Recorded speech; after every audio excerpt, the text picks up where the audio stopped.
พระช่วงระยะแรกนี้จะมีการอธิบายคำให้ฟังทุกตน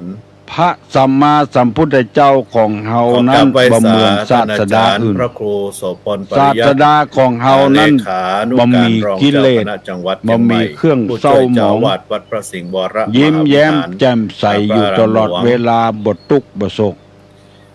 เพราะพระองค์หมดทุกข์หมดโศกแล้วความเจริญในธรรมที่พระองค์หมดทุกข์หมดโศกได้เพราะไปหันโทษของความทุกข์ในโลกนี้มันนักลำไปที่ได้รับฟังยามเมื่อเกิดมาบ่มีภัยพ่อภัยคอยก็เป็นทุกข์พ่อแม่ละไว้ก็เป็นทุกข์เกิดมาผสมประกอบก็เป็นทุกข์ได้รับการส่งเสริมเวลาเท่าแก่มาหัวเข่าพ่องตั้งตาพ่องตั้งปากพ่องเครือข่ายพระสงฆ์พระนักพัฒนาชุมชนกินข้าวบะลำน้ำบะลงก็เป็นแพร่ออกอากาศเวลาป่วยมาบ่มีภัยพ่อภัยคอยก็เป็นทุกข์เวลาแก่ก็เป็นทุกข์เวลาตายก็เป็นทุกข์วิทยุเครือข่ายคลื่นคิดค้นเจ้าประชาหนทางที่จะพ้นความทุกข์ในที่สุดพระองค์ก็พ้นคว้าได้พระองค์หันโทษในสงสารว่าเกิดมาบอกว่าไผสักคนมีลักษณะอย่างเดียวกันคือหนึ่งสภาวะทุกข์ประจำสังขารจึงมีอยู่หั่นแล้วทุกข์เพราะชราพยาธิมรณะบอกว่าไผสักคนเมื่อพยาธิมรวีเมื่อความตายจะมาถึงสองปกินนัตถกตะปกินนกะทุกมันจรมาหาตัวคือความโศกเศร้าเสียใจโทมนัสอุปยาทเขาบ่ชอบหามันมาใส่คนเดียวมันความโศกเศร้าเสียใจอยู่คนเดียวก็มันมีความสุขอยู่หั่นแล้วใครได้ผัวใครได้เมียก็เมื่อบ่ได้ตามเปิงใจก็เป็นทุกข์บางคนถึงฆ่าตัวเก่าตายเพราะแม่ยิงบ่เล่นโตยเพราะปอดใจบ่เล่นโตยอันนี้ก็เกิดความทุกข์มันจรมาคนเดียวมันถ้าได้รถก็เป็นทุกข์ได้มาแล้วก็เป็นทุกข์เพราะจะต้องดูแลมันเอาใจใส่มันอันนี้เรียกว่าทุกข์ขจรมันจรมาใส่คนเฮามันหลีกเลี่ยงมาได้พระพุทธเจ้าจึงหันความทุกข์หมู่นี้หมดซึ่งเฮาบ่เคยได้พิจารณาซึ่งก็สามนิพพัทธทุกข์ทุกเนืองนิดทุกประจำเฮือนได้แก่ความหนาวก็เป็นทุกข์ร้อนก็เป็นทุกข์ฝนบ่ตกก็เป็นทุกข์ฝนตกหนักก็เป็นทุกข์น้ำบ่มีก็เป็นทุกข์น้ำท่วมก็เป็นทุกข์อันนี้เพิ่นฮ้องกันว่าทุกข์ประจำความกระหายปวดอุจจาระปัสสาวะนี่เป็นทุกข์ทั้งนั้นใครกินข้าวบ่ได้กินก็เป็นทุกข์บางทีจนหน้ามืดตาลายมาจนไปลักไปจกของเปิ้นมากินตรงนี้เป็นทุกข์เพราะใครขี้ใครเหี่ยวก็เป็นทุกข์พระพุทธเจ้าหันหมดแต่คนเฮาตึงวันนี้บ่หันสามพญาธิทุกข์เพราะเป็นพญาธิอวัยวะเป็นต้นเหตุเช่นตาเจ็บตาเจ็บเขี้ยวเจ็บหู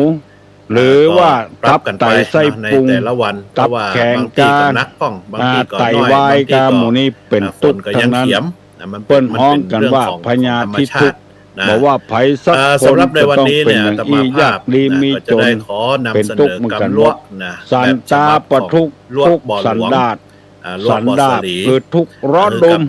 หรือทุกข์ร่วมทุกข์ร้อนได้แก่ความกระวนกระวายใจถูกไฟกิเลสเผาราคะโทสะโมหะความกำนัดยินดีรักใคร่ในเพศตรงกันข้ามอยากจะได้เข้าของเงินคำอันนี้เป็นทุกข์สันดาปตรงนั้นร้อนรนใครได้แล้วบ่ได้ก็ไปลักไปจกบางทีตู้ทองเต็มมันความโลภะเกิดขึ้นก็ไปโลภไปจบป้นไปจี้เอาของคนหรือไปอย่างอันใครคนใดคนหนึ่งด่าก็บันดาลโทสะขึ้นมามันเผาตลอดเวลาอันนี้คือว่าสันตาปทุกข์ในเรื่องของคุณงามความดีความร้อนรุ่มวิปากทุกข์ทุกข์เพราะผลกรรมทำอันใดที่มันบดีบดักมาเปิ้นจับได้ยับได้คนในชุมชนเกิดอารมณ์ขึ้นลงตั้งแต่ความ ทิพหายค โบ วาม รา เดือด ณ ร้อน การมา เงินอยู่ดีๆเอาไปให้เปิ้นกู้ ก็ใจ กู้แล้วไปถามมาได้คืนมาก็เกิดเป็นตัวความทุกข์หรือว่าได้กินเงินเดือนรัฐบาลให้เงินเดือนแล้วทำงานดีแล้วบ่พอใจ ตั้งแต่แต่ เอา เมื่อ ไป นั้นแล้วว่า ขายยาเสพติด ว่า แถ จะ ม เป็นตัง เอาไปค้ายาเสพติดกันยาบ้ายาอียาต่างๆเพื่อให้จะรวยเร็ว โดย เหมือนเข้าเปิ้นหูก็เลยยึดทรัพย์สมบัติ ซึ่ง หมด ครูบาอา อัน จา นี้ รย์ เปิ้นฮ้องกันว่า ท่าน เป็น ก็ วิ ได้ บาก น ทุกข์ ำเอาคำสอน ทุกผ ขอ ล งอง ของ ค์สม กรร เด็จ ม พระสัมมาสัมพุทธเจ้า ข้อ ได้ ที่ มา เจ็ด ถ่ายท ส อด หคตา แล้ว ทุก ก็ ข์ ได้มาดึ อัน ง นี้ ลูก ทุก หลาน ไป ชาว ด้ว บ้าย นเนี่ย กัน ได้ ทุก มีโอกาส กำกับกันได้ มา แก่ ทำ ทุก วัดสวด เมื่อ มนต์ได้มีโอกาส เนื่องมาจากมิ ฝึกส บุญ ติ ผล แล้วก็ ต ได้ น มีโอ ของ กาส การ มา ที่ ช่วย ไป กัน คบ งาน หา วัด สมาคมกั จึ บ ง คน ทำให้ บดี ละอ่อน มัน ในยุ เป็ คน ตุก ก่อนๆนั้น เพื่อน เนี่ย ฝูง โดยเฉพาะ มันตุกด้วยกัน 30 จึงบริเลี่ยงได้ ที่ผ่านมา แล้วข้อที่ ได้ แป มี ด ความ ว่า ผูก อา พัน หา กั ระ บวัด ป วา ริเย อาราม ติ ถือว่า ทุกข์ พอส ทุ ม กข์ คว ใน ร การทำมา และ หา ความผูก กิน พัน ได้ นั้นเนี่ย แก่ ส่ง อา ต่อ ชีวทุกข์ รุ่นต่อ ทุกข์ รุ่น ในการหาเลี้ยง บาง ชีวิต คน ถึงวัน เมื่อ ถึง อยู่ วัน กับครูบาอา บ่ จารย์ ไป แล้วเนี่ย ก็บ่ ยัง ได้ มี กิน โอ บ่ กา เนี่ย ส ก็บ่ได้กิน ได้ จำเป็น บวช ต้อง ใน ไป พระ ต้อง ศา ทำ สนา หรือ ตั้ง ว่า แต่เป็นสาม ได้ เณรน้ กิ อน ย แล้ว จ อาน หา ถึ รง เป็นพิษ ได้มา สำแดงเป็นโรคกระเพาะลำไส้พร่องเป็นเบาหวกพร่อง เกิดจากอาหารการกินดุกินดำกินแดงกินเลือด กินดิบกินแดง หรือว่าเอาของที่มันเป็นปฏิปักษ์ต่อโรคภัยไข้เจ็บ กินเหล้านักลำไปสูบบุหรี่นักลำไป เกิดเป็นเหตุให้เกิดวิบากทุกข์และอาหารและบริยติทุกข์เพราะอาหารการกินเสาะกินแล้วก็เป็นทุกข์เกิดพยาธิขึ้น ว่าประวาได้อธิบายมาถึงอาหาริเยติทุกข์อาหาระปริเยติทุกข์ในการทำมาหากินทุกข์เพราะว่ากินเข้าไปแล้วอาหารเป็นพิษสำแดงในท้องในไส้พระพุทธเจ้าจึงหันทุกข์หมู่นี้มานึกถึงว่าทุกอย่างในโลกนี้มันมีอยู่สองอย่าง เมื่อมันมีทุกข์แล้วบ่คือเกิดทุกข์คงจะได้พระพุทธเจ้าจึงหันมูลเหตุหมู่นี้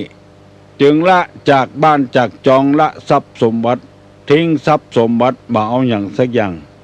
มาปั้มเป็นเปลี่ยนทางใจในที่สุดพระพุทธเจ้าก็พ้นจากทุกข์ได้อธิบายมาถึงทุกข์ที่8วันนี้จะพยายามให้ความทุกข์หมู่นี้ได้หมดจะหมดบ่หูเด้อข้อที่9ว่าวิวาทะมูลทุกข์มูลกะทุกข์วิวาทะมูลกะทุกข์ทุกข์มีวิวาทเป็นต้นเหตุเป็นมูลเป็นเก้าได้แก่ความบ่ปรุงใจ ความกลัวแป้กลัวก้านความหวาดหวั่นอันเนื่องมาจากการทะเลาะกันก็ดีสู้คดีก็ดีลบกันก็ดีอันนี้เปิ้นฮ้องว่าวิวาทะมูลกะทุกข์เพราะความวิวาทกันเถียงกันจะเอาแพ้เอาการกันดีบ้านเฮานี่นับถือพระพุทธศาสนา 95% ในประเทศไทยนี่ความทุกข์เหล่านั้นมันบ่มีเกี่ยวกับยิงกันฆ่ากันฆ่าฟันบั่นแทงกัน เพราะว่าการทะเลาะการวิวาทกันนี้ถ้าอู้ตามศีลตามธรรมแล้วมันบัดใจนิสัยของมนุษย์นี่เกิดมาบ่มีอย่างเป็นอาวุธสักอย่างตีนก็ดีมือก็ดีปากก็ดีบัดใจอาวุธ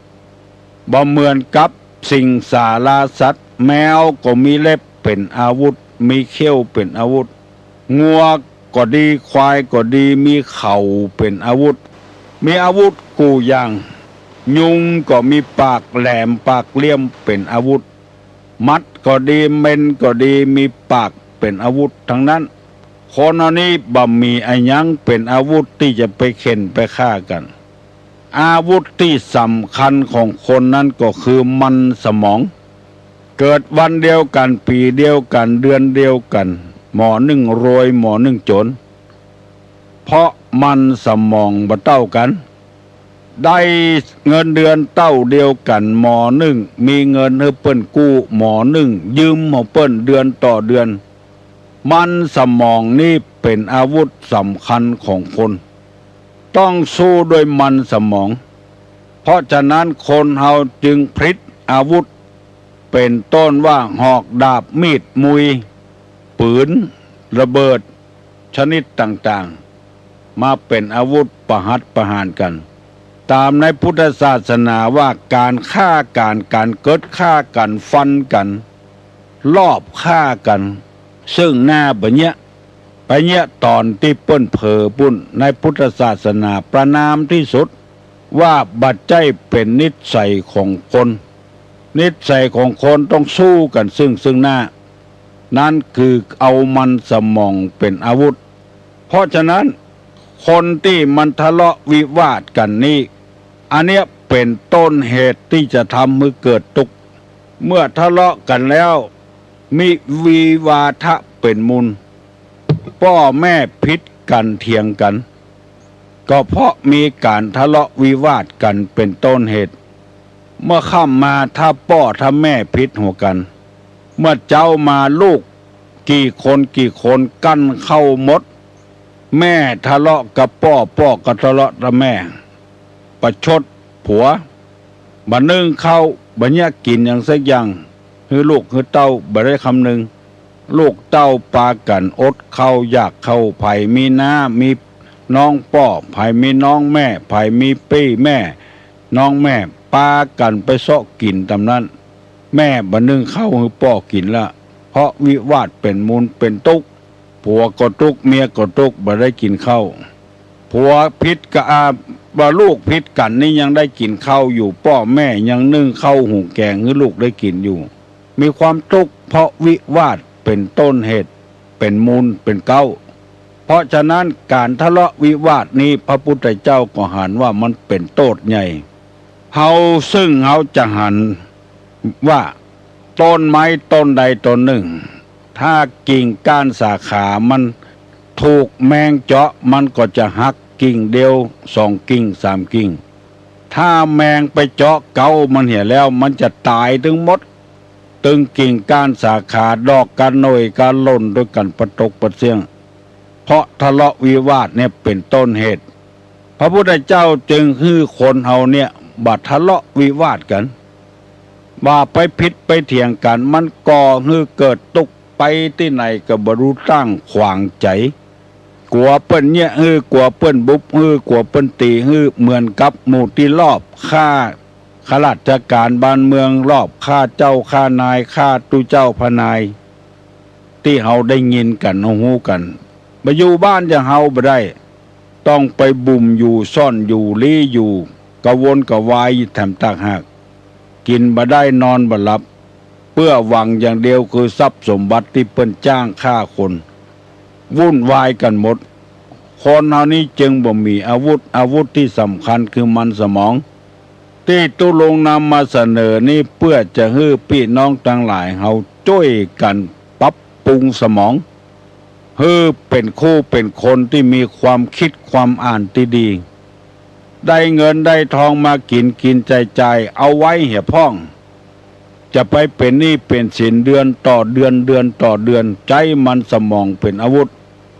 แล้วก็ศัตรูที่สำคัญของคนนั้นก็บ่ใช่ไผคือตัวเก่า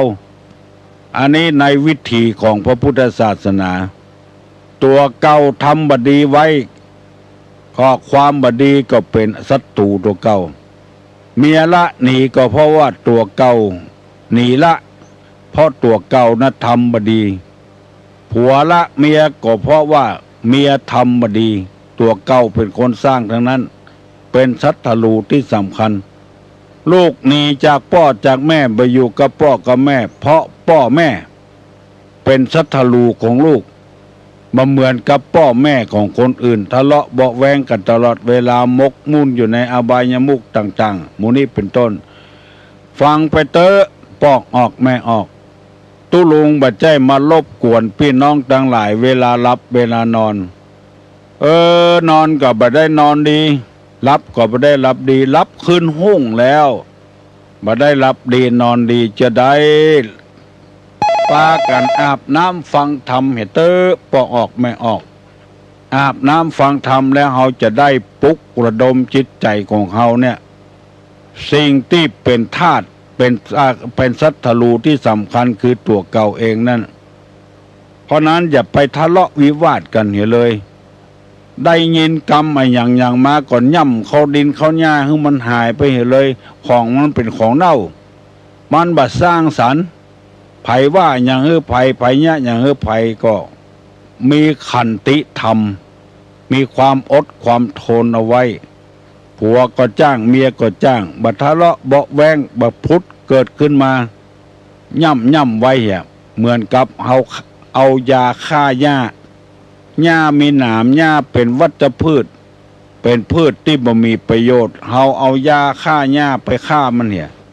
นั่นก็คือคุณธรรมมีความอดความทนไว้อย่าไปพุทธมาเกิดขึ้นมาบัดทะเลาะเบาะแวงกันมีกฎมีกติกากันไว้ตุเจ้าทะเลาะกับศรัทธาทะเลาะกับตุเจ้ามันบ่มีประโยชน์มันบ่สร้างสรรค์มีแต่ที่ทำลายแก่บ้านทะเลาะกับเจ้าบ้านกำนันทะเลาะกับเจ้าบ้านทะเลาะกับแก่บ้านกับกันนันครูบาอาจารย์ทะเลาะกับนักเรียนทะเลาะกับครูบาอาจารย์หรือว่าระหว่างโรงเรียนกับโรงเรียนทะเลาะกันเกิดฮึกเหิมขึ้นมาตำรวจยับได้มีกำมีดพ่องมีดยับพ่องมีเล็กหว่าพ่องจะปัดประหัตประหารจะฆ่าฟันบันแตงไอ้หยังจะเกิดขึ้นอนาคตมันจะดับบุบไปเหี่ยเพราะเลือดของเอาเพราะฉะนั้นในที่นี้พระพุทธเจ้าบอกว่าวิวาทะมูลกะทุกเพราะวิวาทเป็นมูลเหตุได้แก่ความบ่โปร่งใจบ่โปร่งใสความกลัวก้านความหวาดหวั่นวิตกอันเนื่องมาจากการทะเลาะเป็นต้นเหตุสู้คดีกับกลัวก้านเสียเงินเสียทองรบราฆ่าฟันกันกลัวก้านอันเนี้ยเพราะทะเลาะวิวาทเป็นมูลเหตุเป็นต้นเหตุเฮาบ่ต้องทะเลาะวิวาทกันแล้วอันใดที่มันดีคนส่วนมากว่าหันดีเฮาก็พยายามดีโดยอย่าไปคัดไปแย้งกันเอาน้ำเอาผงซักฟอกล้างถ้วยล้างจานล้างรถล้างยิ่งคัดยิ่งขาวยิ่งสะอาดคนเฮานี่ไปคัดใจกันทะเลาะเบาะแวงกันยิ่งสกปรกไปตึงวันบันดีคืนดีค่ำมาก็พิษหัวกันแจ้งมาก็พิษหัวกันเพราะทะเลาะวิวาทเป็นมูลเหตุพระพุทธเจ้าหันโทษจึงบ่อยากให้คนเฮาทะเลาะกันพิษหัวกันวันดีคืนดีอยู่ดีกันดีแต่ไปเล่าหน้าจากขวัญก็เหตุขึ้นคนที่ฟังก็เอากรรมที่เล่าขวัญไปคือคนถูกเล่าขวัญฟังพิษหัวกันทำละเคยไปมาหาสู้กันมีพริกก็กินด้วยกันมีเกลือก็กินด้วยกันเมื่อเข้าไปทะเลาะเป็นเหตุการที่ทะเลาะเบาะแวงกันนั้นผู้เฒ่าผู้แก่เปิ้นเปรียบเหมือนกับว่าเอาหนามมาแปะหัวล่นไปทางใดก็มีกันหนามประตกประเสียงเขาจะล่นไปที่ไหนเมื่อเกิดไฟไหม้ไต้ลามขึ้นเมื่อโจรมารหันผ้าล่นไปทางใดก็มีกันหนามบ้านเหนือก็บ่ถูกเปิ้นบ้านใต้ก็บ่ถูกเปิ้นบ้านวันตกวันออกก็บ่ปากห่อคอจ้ำบ่ถูกไผสักคนเกิดโจรมารหันผ้าไฟไหม้น้ำท่วมมาเขาจะไปเปิ้งไผตั้งใดก็เป็นนามเป็นลาวเหี่ยประตกประเสียงปลูกต้นไม้ที่เป็นนามเป็นลาวเอาแวดบ้านแวดจองเพราะฉะนั้นพอออกไม่ออกขอให้พยายามจะไปทะเลาะเบาะแวงกันดีกว่าถูกล่งกันคนอื่นบ่ใช่ศัตรูของเฮาเป็นเปื้อนของเฮาแม้แต่หมูมากาไก่ก็เป็นเปื้อนของเฮาจะไปทะเลาะเบาะแวงกันเอาละกันเรื่องทะเลาะเบาะแวงมาคบกันในห้องส่งอันเนี้ยเจ็บกันเนี่ยบ่ได้วันนี้หมายจะนำเอาเรื่องทุก10ประการมาเสนอให้มันหมดแต่มันมีเรื่องที่จะจะเล่าให้พี่น้องทั้งหลายฟังนักก็เลยตึกเอาข้อให้แท้บัดถึงข้อที่10สักกันวันพุธตุลุงจะได้นำมาเสนอแถมให้พี่น้องข้องหิ่งทั้งหลายได้ฟัง บัดถ้าไปทะเลาะเบาะแว้งกับไผเนี่ยอย่างจังไผมันเป็นเรื่องของเปิ้นบ่ใช่เรื่องของเฮาผัวพิษเมียพิษผัวเป็นเรื่องในบ้านในจองเปิ้นบัดถ้าไปดูแควนเปิ้นอู้กันง่ายๆว่าจะไปหาสัตว์ทะลูเข้าบ้านเข้าจองเข้าเนื้อเข้าตัวเฮาวิ่งแพงใดก็บ่ได้บัดเดี๋ยวนี้เวลาก็เลยขึ้นมาทำจัดนักแล้วเป็น5-6 นาทีแล้วจะขอเมตตาเวลาสักน้อยหนึ่งเมื่อตะวานี้มีการฉลองมหาปรริญญาที่มารับทุนการศึกษามีอยู่4 ตนประโยค1 2 ตน1ของวัดป่าดาราพิรมประโยค3ของวัดป่าดาราพิรมเพราะมาศึกษาที่สำนักวัดโสพนารามประโยค4มี2 ตนนอกจากนั้นก็มีอภิธรรมตั้งแต่จุลตรีไปถึงมหาเอกไปถึงมัชฌิมเอกตั้งแต่นักธรรมตั้งแต่จันตรีไปถึงจันเอกบันึกบัฝันว่าจะได้รับความร่วมไม้ร่วมมือจากพ่อแม่พี่น้องข้าราชการบ้านเมืองภาคภูมิใจเป็นอย่างมากตามปกติแล้วจะอ่อนมีการมีงานเมื่อใดก็อ่อนเมื่ออันวานี่มีจิตใจเข้มแข็งขนาดนักจิตใจเข้มแข็งจนบอกรู้ว่าจะเอาอย่างมาขอบคุณหลวงพ่อท่านเจ้าคุณเทพวรสิทธาจารย์รองเจ้าคณะจังหวัดเชียงใหม่หันตุลุงทำงานสมบุกสมบันแล้วก็น้ำมันก็แปลงโดยมีรถใส่น้ำมันเบนซิน95ก็เลยได้สนับสนุนมอบฮือรถตู้กันรถตู้โตโยต้าเอามอบฮือตุลุงสนับสนุนฮือตุลุงมาใจที่วัดโสพนารามมอบเพื่อแก่มูลนิธิโสพลบุญญาภรณ์กันมัตวาภาคภูมิใจดีใจขนาดนักบ่ได้พักพรเลยเมื่อคืนยังไปเทศที่วัดพระนอนหนองเพิ่งอำเภอสระปีโอ้ไปปะใส่พุทธบริษัทบันึกบ่ฝันว่าพี่น้องตลอดถึงพระสงฆ์พระเจ้าอำเภอสารปีบ่สามารถที่จะนับได้มันมีกี่ร้อยกี่พันถามเจ้าคณะอำเภอรองเจ้าคณะอำเภอเจ้าคณะตำบลว่าเกียมเก้าอี้ไว้6,000 ตัวบ่มีก็หาบ่มาก็เซาะกลางเต็นท์แถมเกียมได้เป็น 3-4 วันเก้าอี้6,000 ตัวบ่พอสำหรับพี่น้องทั้งหลายที่มาฟังเทศเมื่อคืนนี้ที่วัดพระนอนหนองเพิ่งอำเภอสารปีเฮาหันภาพอันนี้แล้วเฮาภาคภูมิใจดีใจแล้วมีแม่ออกเกิดมาตักมาต่อตุลุงก่อนที่จะขึ้นรถปากันลุกยืนขึ้นก็มีนั่งลงก็มียกมือไหว้ภาพที่หันปากกดแก่สายตานอกจากตุลุงแล้วคนที่ไปโดยแถมบอกว่าอันอย่างมาตอบแทนบุญคุณนอกจากจะได้ภาพที่พี่น้องมาจ้วยฉลองมหาปรริญญาฉลองนักธรรมแล้วซึ่งบักเกี่ยวข้องอย่างกับปออกไม่ออกสักน้อยละอ่อนที่สอบได้ก็เป็นเจ้าลูกเฮาหลานเฮาต้านทั้งหลายก็มีใจ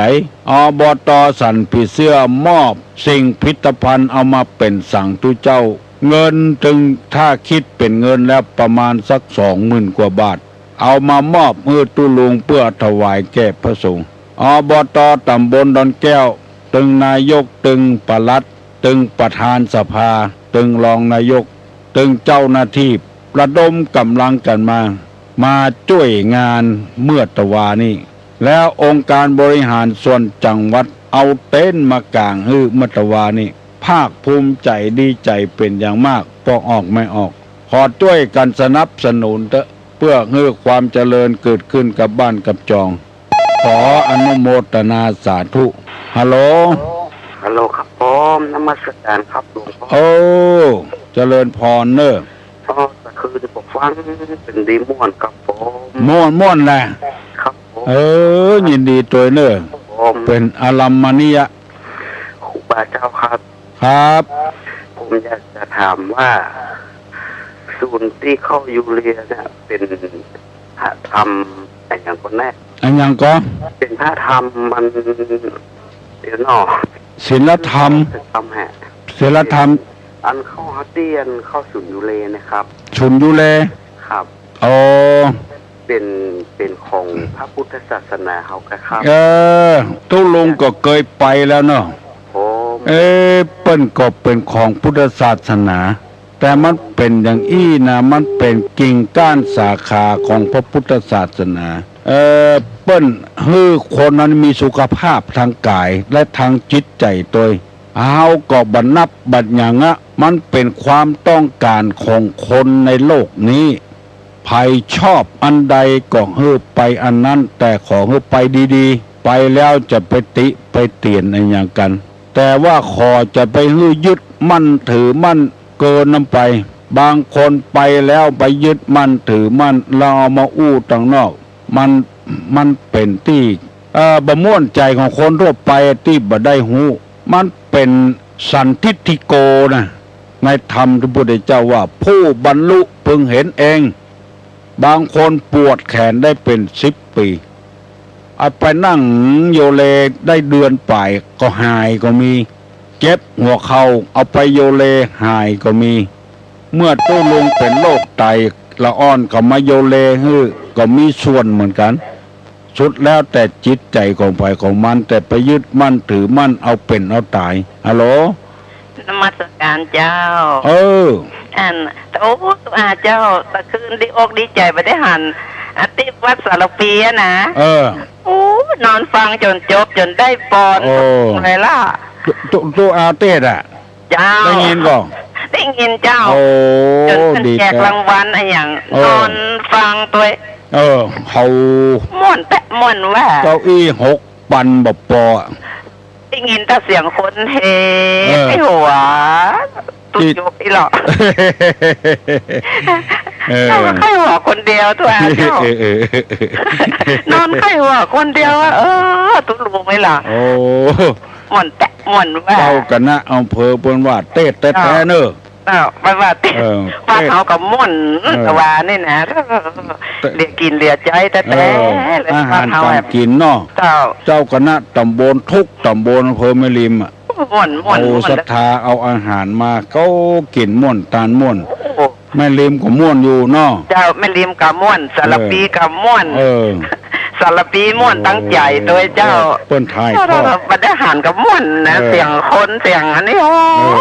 มันเข้าในกล้องอะเนาะม่วนว่าวันนี้ก็มีเนอะตีวันนี้ตัวไปทางใดเจ้าตีอันดอยสัปปัญญูกลุ่มหนุ่มสาวจังหวัดเปิ้นไปชุมนุมกันหันตั้งบ่ายโมงเนอะวันนี้นะเจ้าไปมีวิทยุเปิดฟังเนอะเจ้าจะเปิดฟังแถมอัน96นะเป็นห่วงตัวอาบ่เถอะบ่เป็นห่วงตัวอาแต่คืนมันเกิดกวดเต็ดเมินเกินไปชั่วโมงพอดีเจ้าเป็นห่วงสถานยังเดือดว่าน้อยไปอยู่เป็นฝังเป็นม่วนไปกับว่าน้อยเนาะน้อยที่เป็นห่วงโอ้ตัวอาอันกาบเสียงตัวอากาบม่วนก็ทำเจ้ามีโดยภาคาเนี่ยว่าตัวอาขึ้นมาได้แบบเนาะเจ้าเจริญพรเนอะเจ้านมัสการเจ้าว่าละวันเป็นห่วงตุเอามาร่างห่วงกันวันนี้ตุลงก่อนยังจะไปเยี่ยมกลุ่มหนุ่มสาวจังหวัดตั้งแต่เปิดมาบัดได้ไปใกล้เป็นกำเตื้อฮัลโหลครับคนไหว้จ่าครับคนที่ฟังธรรมะหลวงพ่อนี่เกิดปัญญาอยากถามว่าปัญญาคืออะไรยังวิริยะคืออะไรยังเนี่ยครับไหว้จ่าครับอีลุงที่ถามปัญหาถามนะเนอะเอาไผ่ตอบได้หาปัญญาคืออะไรยังวิริยะคืออะไรยังตอบได้ตอบมาเนอะการนมัสการตุลุงคืนนี้ม่วนดีเนาะเมื่อใดเมื่อคืนนี้กะเปิดวิทยุฟังเหรอเจ้าตุลุงเจ้าฉายาว่าทอง100%เจอนี่ดาวค้างฟ้าดาวค้างฟ้า เป็นว่าคืนนะดาวค้างฟ้าดาวค้างฟ้าเจ้ามาลงด้วยห้องเดียวเนาะเจ้าก็รู้จะว่ามอบกายถวายชีวิตเนาะมอบกายถวายชีวิตเลยเสียงนี่100%เลย100%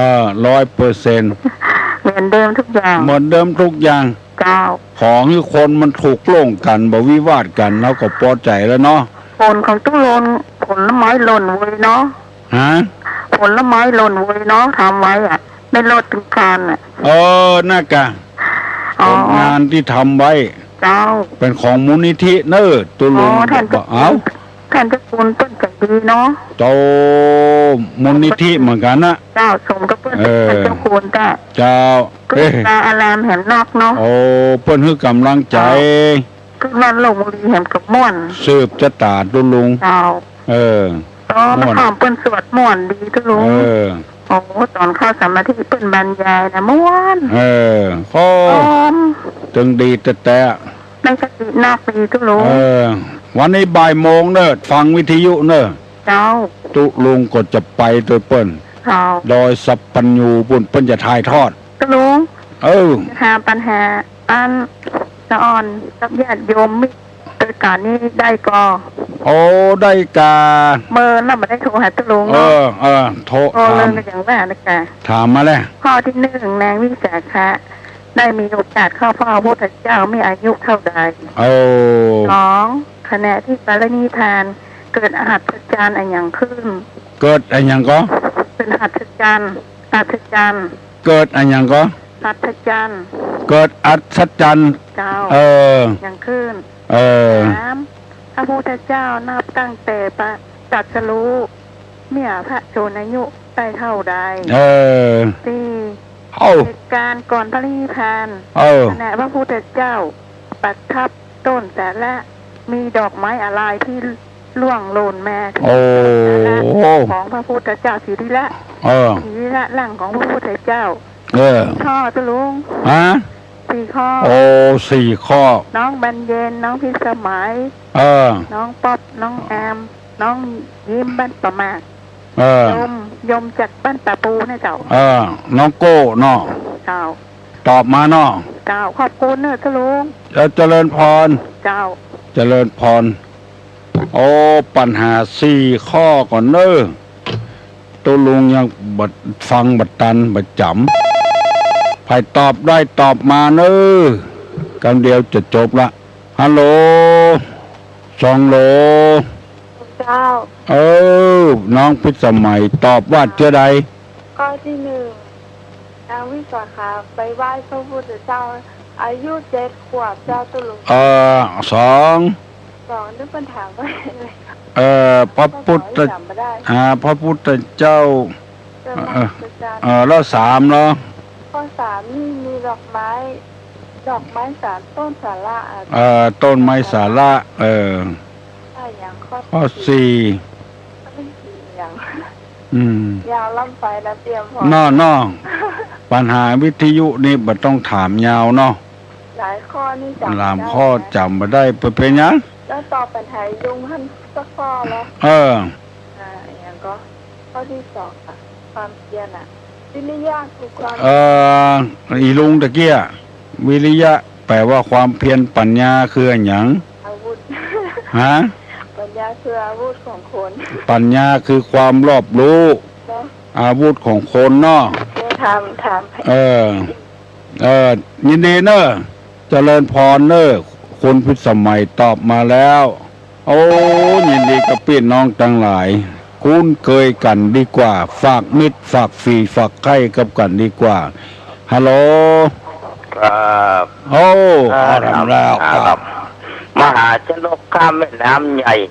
ด้วยเรือด้วยกำลังสำเร็จอาศัยธรรมะยังพระมหาชนกว่ายน้ำมหาสมุทรอาศัยธรรมไอ้หยังจึงว่ายจากฝั่งนี้ไปถึงฝั่งปูนสำเร็จภายตอบได้ตอบมาเนอะฮัลโหลไวสาครับไวสาครับแต่ว่าฟังรายการทุกมุกวันทีฟังตึงวันกะครับยินดีเนอะนี่ก็ฟังครับฮะเมื่อคืนฟัง เมื่อคืนแต่คืนนี้เนี่ย ครับ ที่สระปีนะครับ ผม เปิดวิทยุฟังแหละ ครับ ดีละโอ้ย ตุลุงครับ เจริญพร อันประเดี๋ยวนี้ละออนมันก็หายไปแล้ว ละอ่อนหายไปมันบัดตันคนใหญ่ ละออนก็ปัญหาครับ อยากจะซื้อว่าจักวันหนึ่งถึงวันของละออนจะได้ก็หา มันบัดได้ก็หามันนาจิตังเนาะ เนาะ บัดแจ้ก็ละอ่อนฟังนี่ เนาะ ละออนมันก็หายไปแล้ว มาหายไปไหน มาหายไปไหน ละออนไม่ได้ตอบปัญหา มาได้ตอบบัดตานเปิ้น บัดดานเปิ้ล มันเป็นปัญหาธรรมนี่เขาตอบบัดได้ กูเตื้อเขาตอบปัญหาเช่าโลกละอ่อนตอบได้ สูงเต้าจ้างเกิดลูกตั้งหัว สูงเต้างัวเกิดลูกตั้งข้าง ละอ่อนมันตอบได้ อันนี้เป็นธรรมะธรรมโมมหาชนกว่ายน้ำมหาสมุทรเพราะอาศัยธรรมมาอย่างเงี้ยต่ออ่อนมันตอบบ่ได้ ลุงครับ ครับ ลุงให้ถามปัญหากับละออนเนาะจะถามมันลูกหลานนักเรียนทั้ง ครับกบวยนั่นเนอะ 5เนี่ยของไผ่แล้วก็ครับ ศีล 5ครับของไผ่แล้วก็ข้อ1ถึงข้อ5มีอย่างของครับ อันกะ ขอให้ลูกหลานนักเรียนทั้งหลายตอบมาก่อนยินดียินดีเนอะเปิ้นใครคือลูกคือหลานตอบว่าเปิ้นมาใครคนใหญ่ตอบเตื้อไผได้หาน้องอามน้องป๊อบน้องพิมพ์น้องบิมน้องบิวน้องโก้น้องปามากไผตอบได้หาศีล5ข้อเป็นศีลของไผแล้วก็เปิ้น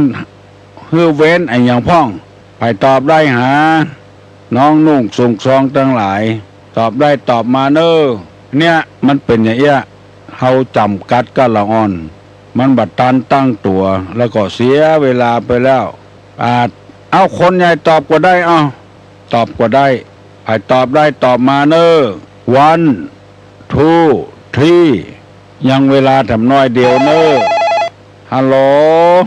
กราบไหว้สาครับอันตุลุงครับอนุโมทนาสาธุครับศีล5มี5ข้อครับผม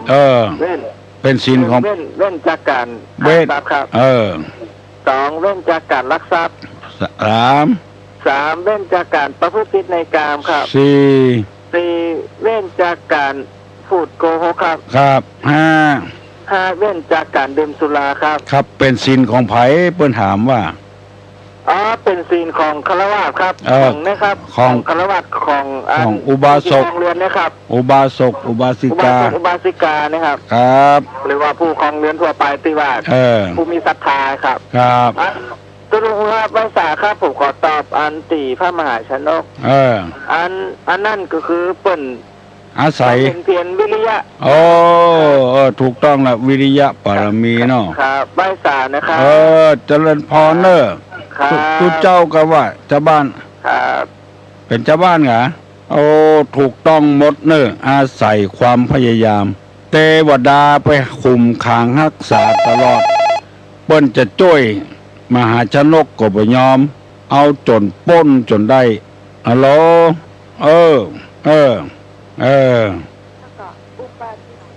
โกริตะกับอุปติสสะเป็นชื่อของไผในสาวกของพระพุทธเจ้าอันนี้ก็สำคัญเนอะไผตอบได้ตอบมาเนอะโกริตะอุปติสสะโกริตะเป็นชื่อของใครไผตอบได้หายังเวลา2 นาทีนะเนอะกำเดียวเอาแต่ย่างกันแล้วฮัลโหลถูกต้องแล้วครับถูกต้องละเป็นพระโมคคัลลานะกับพระสารีบุตรเปิ้นตอบมาแล้วเนอะน้องพิสมัยเนอะบัดเดียวนี้ชาวพุทธของเฮานี่เก่งขึ้นมาจัดหนักแล้วขอขอบคุณอนุโมทนากับกุคนฮัลโหลนมัสการเจ้านี่ลำปางหลวงเลยเจ้าลำปางหลวงแหละเจ้ามันจะกินข้าวสลากเย็นดำเลยเจ้าท่าน15 ค่ำหน้านี่แหละเจ้าเย็นดำเลยเจ้าวันที่อย่างหาวันที่22วันที่22กินข้าวสลากวัดลำปางหลวงแหละถ้าอย่าม่วนแต่ขออาบุญบารมีของท่านหายวันแห่งคืน เจ้าอนุโมทนาเนอปั่นปอนพระธาตุลำปางหลวงคุ้มครองโอ้ยินดีตัวเนอเจ้าแล้วตอนนี้ไอ้สารีริกธาตุมันมาพักอยู่วัดลำปางหลวงนะเจ้าโอ้แหละสารีริกธาตุไม่ลำปางหลวงปัจจัยเพิ่นมาจากศรีลังกานะเจ้ามาพักที่ลำปางหลวงหลายวันแล้วก็เจ้าวันที่ตะวานี่บ่ได้เจ้ามาตะวานี่พี่น้องลำปางขอโดนบันดาลสาธุสาธุสาธุนมัสการนะเจ้าเติงแหละเป็นยังฟังเสียงเอาก็ได้เนอะถึงวันเจ้ามาอยู่บ้านเจ้าถึงวันไหว้พระโดยถึงวันถ้าคือเติงหาก็คือฟังเสียงเอาก็ได้ยินดีเนอะเจ้านมัสการเจ้าเจริญพรเจ้าสาธุเจริญพรโอ้ลำปางหลวงปุ่นเพิ่นโทรมาเพิ่นจะกินข้าวสลากวันที่22อยู่ใกล้ๆเคียงๆนะกับปากันไปกินข้าวสลากด้วยกันโอ้ตุลุงบ่ได้ไปเฮ้ยมันไก่เนาะบุญเปิ้นนักเปิ้นได้ตานกยไข่ขอดตานโตยสักกุยขี้เปียมาได้ตานสักขี้เปียสักกำไก่ลำไปไปอยู่ใกล้ๆไปพระบรมมาริสักธาตุเปิ้นไปจอดอยู่ที่ลำปางหลวงไปค่ายหันไปไหว้ไปสายเป็นสารีริกธาตุกระดูกร่างกายของพระสัมมาสัมพุทธเจ้าเอามาจากประเทศศรีลังกาประเทศศรีลังกานี่ใกล้อินเดียกว่าประเทศไทยแต่ว่าความเจริญในทางพระพุทธศาสนานี่มาเจริญที่ประเทศไทยบัดเจริญที่ศรีลังกาอัลโหลครับไปสาตุลุงครับจากมันกาดไม่วางบรรกาศไม่วางปูนพี่ตุลุงทองจะมาวัดดอยดอยสัปญูนะครับผมจะอดสาไปเหรอกะมอจะเอารถที่เจ้าคุณเปิ้นฮื้อมูลนิธินะฮื้อตุลุงนะจะเอาไปตยนะวันนี้ผมก็จะประกาศให้สถานพี่น้องบรรกาศไม่วางเนาะบรรกาศแหละครับเขาว่าสัปญูนี่เป็นอยู่อำเภอไม่วางนะครับบอกครับทีนี้การบอกคือสถานเจ้าบ้านเนาะไปฟังตุลุงวันนี้บัดใจตุลุงประเทศจะไปห่วมเปิ้นบ่ได้ไปห่วมเปิ้นบ่ได้ครับเป็นบุญแล้วครับที่ได้หันแม่ตุลุงเพราะว่าเมินละแม่ตุลุงบ่ได้หันตาบ่ได้หันหน้าเนาะครับวันนี้จะไปกี่โมงครับตุลุงครับบ่ายโมงบ่ายโมงเปิ้นเริ่มเลยไปเจ้าเหลือนั้นสักน้อยก็ได้กินข้าวเจ้าเข้ามาอ่านก็กินข้าวงายแล้วห่อเข้าไปตัวก็ได้เจ้าพุทธเฮาเดี๋ยวนี้ตื่นเต้นกันปีนี้บอกว่าวัดใดคนเข้าวัดเข้าวานอนวัดนอนวาจำศีลกินทานกันนักแต่เป็นที่น่าอนุโมทนาเจ้าควรเป็นเกียมเก้าอี้ไว้เป็นหมื่นพุ่นน่ะคือคนนั่งวันนี้นะมันเสียท่าไปหน่อยนะมันขาดประชาสัมพันธ์นั่นนะครับประชาสัมพันธ์แม่วางแต่ก็ยังไม่ค่อยหูกันอันแหละแต่ผมนี่ผมฟังตุลุงผู้เจ้าฟังเถอะเนอะฟังเถอะหลานมาฟังตัวครับกลุ่มหนุ่มสาวจังหวัดเอารถด่วนขบวนพิเศษไปจอดที่สถานีสินแล้ววันนี้อันอย่างก็ครับไปวัดสารปีนั่นนะไปวัดตาต้นกวาวเปิ้นได้ท่านมหาไพศาลเนาะนั่นน่ะเปิ้นได้เงินแสนปลายก่อนกล้ากันเทศนะถ้ามาตั้งไม่วางนี่คงจะมาถึงแล้วเนาะแต่คืนนี้ที่พนอนหนองเพิงได้800,000ปลายที่ตุลุงประเทศคืนนี้นะไล่บะทั่วบะถินมากินเป็นซ้าบะเละบะเล่นครับดีนะครับเจริญพรเจริญพรยกมือไหว้ตุลุงจะปั่นปอนแล้วเพราะมันจะขวายลำไปอายุวัฏโกธนวัฏโกสิริวัฏโกยัสสะวัฏโก ปละวัฏโกวันนะวัฏโกสุขวัฏโกโหตุสัพพตาทุกขโลกาปัญญาเวลาโสกาจันตุจุปัตตวะอเนกาอันตะละญาปิวินาสันตุจะเตจะสาใจยะสิทธิทนังราพังโสถีภคยังสุขังปลังสิริอายุจะวันโนจะโภกังวุธิจญะสวาสตาวาสาจะอายุจะจีวสิทธิภวันตุเตสัพปีติโยวัจจันตุสัพพะโรโควินัสสตุมาเตภวะตวนตะราโยสุขีติคายุโกภวะอภิวาธนสีริสนิจังวุตาปจายโนจัตตาโลตัมมาวัตันติอายุวันโนสุขังปลัง